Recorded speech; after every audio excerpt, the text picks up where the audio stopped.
বন্ধুরা, তোমরা ইতিমধ্যেই অনেকেই জেনে গিয়ে থাকবে যে ওয়েস্ট বেঙ্গল পুলিশের তরফ থেকে একটা খুব বড় বিজ্ঞপ্তি বার করা হয়েছে, যেখানে মেল কনস্টেবল পদের জন্য তোমরা দেখতে পাচ্ছ যে 8,419টি ভ্যাকেন্সি সৃষ্টি হয়েছে।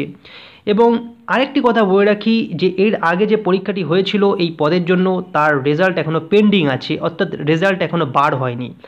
সেই রেজাল্ট প্রকাশের আগেই আরেকটি বিজ্ঞপ্তি এই ওয়েস্ট বেঙ্গল পুলিশের তরফ থেকে বার করা হয়েছে।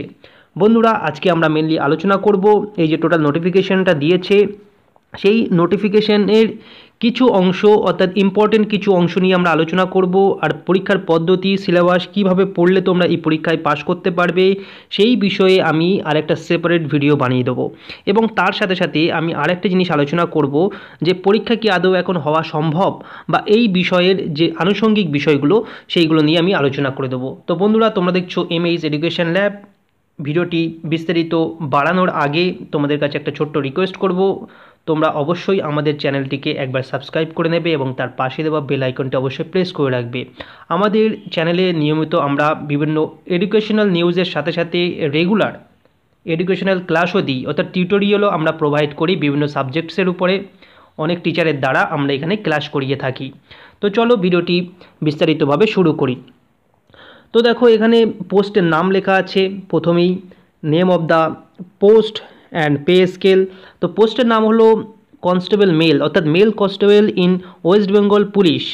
অর্থাৎ এখানে কেবলমাত্র ছেলেরা আবেদন করতে পারবে, এটা ফিমেল কনস্টেবল পদের জন্য নয়, এটা কেবলমাত্র মেল ক্যান্ডিডেটদের জন্যই এই পদটি সুইটেবল। তারপরে দেখো এখানে যে পে স্কেল দেওয়া আছে, অর্থাৎ 5,400 থেকে 25,200, এবং এটা পে ব্যান্ড 2 এর মধ্যে পড়ছে। আর গ্রেড পে দেওয়া আছে 2,600। তাহলে মোটামুটি এখন যে বিভিন্ন ডিএ বা আদার্স অ্যালোয়েন্সগুলো আছে, সেইগুলো যোগ করলে এই পদের ইনিশিয়াল স্যালারি এই মুহূর্তে দাঁড়াবে প্রায় 21,000 বা 20,000-এর কাছাকাছি। তো দেখো তারপরে যে বিভিন্ন ক্যাটেগরি ওয়াইজ এখানে ভ্যাকেন্সিগুলো দেওয়া আছে। প্রথমে দেখো আনরিজার্ভড, অর্থাৎ জেনারেল ক্যান্ডিডেট, তাদের ক্ষেত্রে 2982। তারপরে আনরিজার্ভ ইসি ক্যাটাগরির মধ্যে আছে 1638। তারপরে শিডিউল কাস্টের আছে 1149, এবং শিডিউল কাস্ট ইসি ক্যাটাগরির মধ্যে আছে 707। এবং আরও তোমরা দেখতে পাচ্ছ ওবিসি এ, ওবিসি বি, এবং সমস্ত ক্যাটাগরির মধ্যে এই ইসি ক্যান্ডিডেটগুলো কিন্তু ঢুকে যাচ্ছে। এবং টোটাল ভ্যাকেন্সি তোমরা এখানে দেখতে পাচ্ছ যে 8,419টি টোটাল ভ্যাকেন্সি আছে। তো হিসাব করে দেখা যায় যে এই যে ভ্যাকেন্সিটা, এটা খুবই বড়। অর্থাৎ এর আগে নেওয়া হয়েছিল প্রায় 5,000 সামথিং পদের জন্য নেওয়া হয়েছিল, এবং এখন যে বিজ্ঞপ্তি বার করেছে 8,419, এটা কিন্তু তোমাদের সামনে একটা খুবই একটা সুবর্ণ সুযোগ বলতে পারো। দেখো এখানে বলা আছে যে এলিজিবিলিটি কী, অর্থাৎ যোগ্যতাটা কী দরকার। এখানে যোগ্যতা দেখো, প্রথম তো এখানে বলা আছে must be citizen of India, অর্থাৎ তোমাকে ভারতীয় হতে হবে। তারপরে কি বলা আছে না, তার সাথে সাথে বলা আছে যে বয়স হতে হবে মিনিমাম 18 বছর, আর ম্যাক্সিমাম তোমাদের 27 বছর, অর্থাৎ 18 থেকে 27 বছরের মধ্যে বয়স থাকতে হবে। এডুকেশনাল কোয়ালিফিকেশান বা শিক্ষাগত যোগ্যতা কী দরকার, এই পরীক্ষায় বসার জন্য কিছুই দরকার নেই। অনলি যে ওয়েস্ট বেঙ্গল বোর্ড বা তার সমতুল্য কোনো বোর্ড থেকে মাধ্যমিক পরীক্ষা পাশ করলেই এই পরীক্ষা বসতে পারবে। অর্থাৎ যে সমস্ত মেল ক্যান্ডিডেট, অর্থাৎ ছেলেরা তোমাদের বয়স 18 থেকে 27 বছরের মধ্যে এবং তোমরা মাধ্যমিক পাশ করেছো, তারা সকলেই এই মেল কনস্টেবল পদের জন্য তোমরা পরীক্ষা দিতে পারবে। এবং যারা এই পরীক্ষার জন্য অ্যাপ্লাই করবে, তাদের অবশ্যই বাংলা লিখতে পারতে হবে, বলতে পারতে হবে, এবং কী করতে হবে না, পড়তে পারতে হবে। অর্থাৎ লেখা, পড়া এবং বলা বাংলা ভাষায় যেন সে পেরে থাকে। অর্থাৎ এটা তোমাদের ল্যাঙ্গুয়েজের ক্ষেত্রে এই ইনফরমেশনটা এখানে দেওয়া আছে। এখানে কিছু হাইটের এবং চেস্টের মেজারমেন্ট তোমাদের ফুলফিল করতে হবে।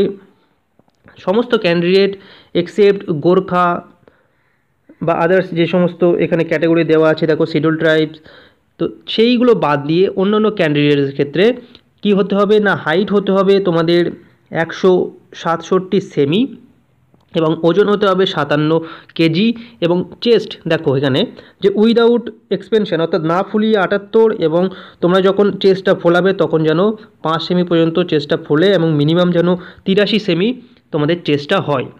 আবার যারা গোর্খা, শিডিউল ট্রাইব বা আদার্স ক্যাটাগরির মধ্যে পড়ছো তাদের হাইট এখানে মিনিমাম 160 সেমি দরকার এবং ওয়েট, তাদের ওয়েট দরকার 53 কেজি এবং যেটা উইদাউট এক্সপেনশন চেস্ট, যেটা চেস্ট দরকার না ফুলিয়ে 76 সেমি এবং ফুলিয়ে অর্থাৎ 5 সেমি তোমাকে ফোলাতেই হবে এখানে, সেখানে কি হবে না 81 সেমি তোমাদের চেস্ট ফুলিয়ে দরকার।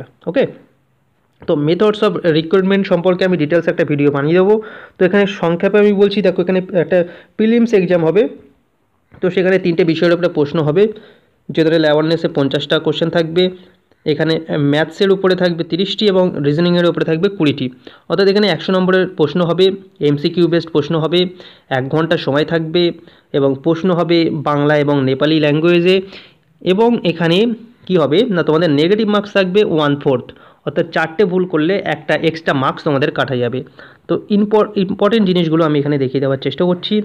তারপরে ফিজিক্যাল মেজারমেন্ট অর্থাৎ পিএমটি এবং ফিজিক্যাল এফিসিয়েন্সি টেস্ট অর্থাৎ পিইটি, এই দুটো তোমাদেরকে দিতে হবে। এবং ফাইনালি কি হবে না একটা ফাইনাল এক্সাম হবে। ফাইনাল এক্সামের পরে তারপরে ফাইনাল এক্সামের সিলেবাসটাও এখানে দিয়ে দিয়েছে এবং ফাইনাল এক্সামের পরে একটা ইন্টারভিউ হবে 25 নম্বরে। আর ফাইনাল এক্সামটা কি হবে না এখানে 85 নম্বরের একটা ফাইনাল এক্সাম হবে এবং সেখানে 4টে পেপার থাকবে, জেনারেল অ্যাওয়ারনেস এবং জিকের মধ্যে থাকবে 25 নম্বর, ইংলিশে থাকবে 25, ম্যাথসে থাকবে 20 এবং রিজনিং আর লজিক্যাল অ্যানালাইসিসে থাকবে 15 নম্বর। অর্থাৎ মেন পরীক্ষা তোমরা দেখতে পাচ্ছ 85 নম্বর আর ইন্টারভিউ হবে 15 নম্বর, মোট 100 নম্বর। তারপর আমরা চলে আসছি অ্যাপ্লিকেশন ফিস কেমন লাগবে। তো আমি একেবারে 3 নম্বর থেকে শুরু করছি যে শিডিউল ট্রাইবদের কোনো অ্যাপ্লিকেশন ফি লাগবে না, প্রসেসিং ফি মাত্র লাগবে 20 টাকা এবং টোটাল লাগবে 20 টাকা। শিডিউল কাস্টের ক্ষেত্রে কোনো ফিস লাগবে না, প্রসেসিং ফি 20 টাকা অর্থাৎ টোটাল ফিস হবে 20 টাকা। আর অল আদার্স ক্যাটাগরি এই শিডিউল ট্রাইব শিডিউল কাস্ট বাদ দিয়ে তাদের কত টাকা লাগবে না 150 টাকা লাগবে অ্যাপ্লিকেশন ফি, প্রসেসিং ফি লাগবে 20 টাকা অর্থাৎ মোট লাগবে 170 টাকা। এবং বন্ধুরা আরেকটা ইনফরমেশন দিয়ে রাখি যে ফর্মটি ফিল আপ করা শুরু হবে 5ই ফেব্রুয়ারি থেকে 5ই মার্চ পর্যন্ত, অর্থাৎ প্রায় 1 মাস ধরে এই ফর্মটি ফিল আপ করা যাবে।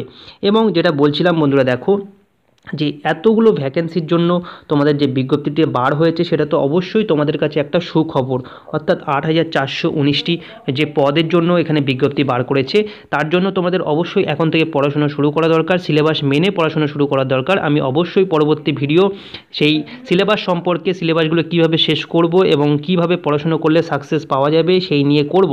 তোমাদের এখন থেকে সেই বিষয়গুলো নিয়ে পড়াশোনা শুরু করে দেওয়া দরকার। তো যেটা বলছিলাম যে আগের যে পরীক্ষাটা হয়েছিল তার এখনও রেজাল্ট বার করেনি, প্রথম কথা। দ্বিতীয় কথা হলো সামনেই ভোট আসছে, তো দেখো ভোটের এখনও ডিক্লারেশন ফুলফিল হয়নি, অফিসিয়ালি কোনো নোটিশ আসেনি, তবে ধরে রাখো এপ্রিলের মাঝামাঝি টাইম থেকে ভোট শুরু হতে পারে। ওকে, তো এই যে সময় এখন ধরো এই ফর্মটি চলবে, ফিল আপ করা চলবে ফেব্রুয়ারির 5 তারিখ থেকে মার্চের 5 তারিখ পর্যন্ত। তো মার্চের পরে এপ্রিল অর্থাৎ প্রায় 1 মাসের মাত্র একটা গ্যাপ থাকবে। আর ফর্ম ফিল আপ করার পরে মিনিমাম একটা টাইম দিতে হয়, মিনিমাম 45 দিনের মতন একটা সময় থাকা উচিত, যার জন্য ক্যান্ডিডেটরা যাতে প্রিপারেশান নেয়। তো মনে হচ্ছে যে ভোটের আগে যত সম্ভব এই পরীক্ষাটা নেওয়া সম্ভব হবে না। এই যে মতামতটি দিলাম এটা সম্পূর্ণভাবে এমএইচ এডুকেশন ল্যাবের মতামত, তো এটা নাও মিলতে পারে, তবে আমরা অনুমান করছি যে ভোটের আগে এই পরীক্ষাটা নেওয়া এক প্রকারের অসম্ভব ব্যাপার। তো পরীক্ষাটা যদি হয় তাহলে সেটি ভোটের পরে হবে। তো এটিই ব্যাপার ছিল কথা বলার, যে এটা কি কেবলমাত্র ভোটের চমক দেওয়ার জন্য যে বিজ্ঞপ্তিটি বার করলো, কারণ এখনও পর্যন্ত রেজাল্ট তারা এখনও পাবলিশ করেনি আগের পরীক্ষার। তো যাই হোক, সেটি ভোটের আগে পরীক্ষা হোক বা ভোটের পরে পরীক্ষা হোক সেটি পরের ব্যাপার।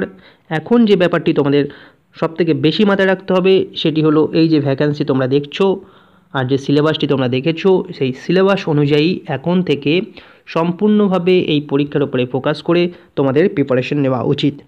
ইউটিউবে একটা চ্যানেল পেয়েছিলাম এমএইচ এডুকেশন ল্যাব, যেখান থেকে আমি জেনারেল সায়েন্সের উপরে মানে আমি এই লেকচারগুলো আমি ফলো করেছিলাম, 3টে video.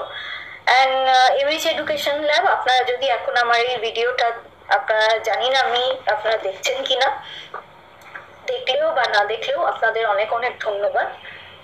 You are doing very good work and please keep up this good work.